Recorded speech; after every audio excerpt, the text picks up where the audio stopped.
Hello all, in our boats and streams நம்மளோட fifth problem. Raj swims 26 km downstream in the same time as 14 km upstream. What is the speed in still water if speed of stream is 3 km per hour? இப்போ என்ன கொடுத்துட்டாங்கன்னா same time, அப்பனா time வந்து same அப்ஸ்ட்ரீம்க்கும் டவுன்ஸ்ட்ரீம்க்கும் same time. அப்படிதான் நம்ம ரெண்டுத்தையும் equate பண்ணிக்கலாமா, ரெண்டுத்தோட டைமையுமே. அப்போ time அப்படின்னா டிஸ்டன்ஸ் பை ஸ்பீட் தானே ஃபார்முலா இங்கே எழுதணும். Distance by speed upstream, distance by speed of downstream.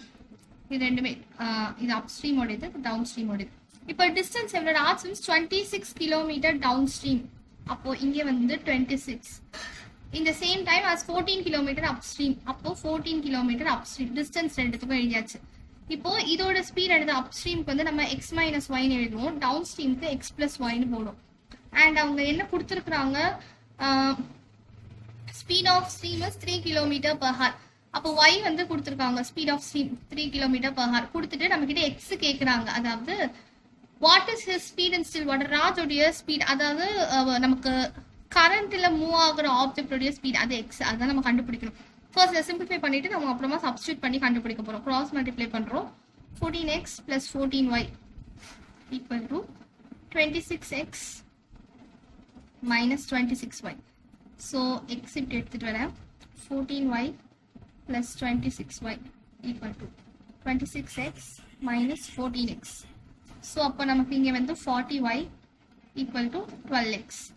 இப்போ நமக்கு x தான் வேணும். So x இங்க இருக்கட்டும். 40 by 12 into y equal to x.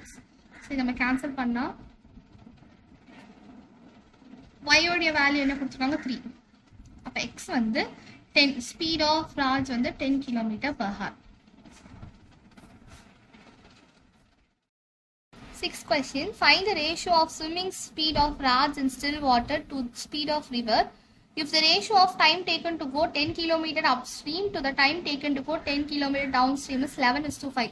இங்க நமக்கு क्वेश्चनல கொடுத்திருக்கிறது ரேஷியோல கொடுத்திருக்காங்க, ஆன்சரும் ரேஷியோல கேக்குறாங்க. Ratio okay. இப்போ என்ன நமக்கு ரேஷியோல கொடுத்திருக்காங்கன்னா time taken to upstream is to time taken to downstream. இதுதான் வந்து 11:5 ன்னு தந்திருக்காங்க.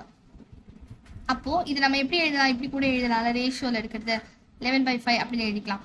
இப்போ டைம்னா நமக்கு தெரியும் distance by speed.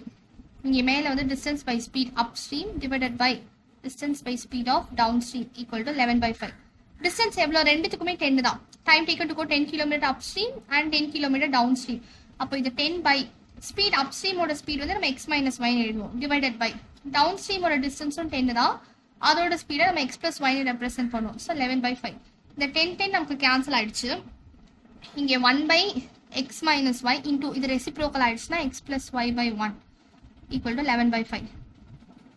So x plus y by x minus y equal to 11/5. Cross multiply பண்றோம். 5x plus 5y equal to 11x minus 11y.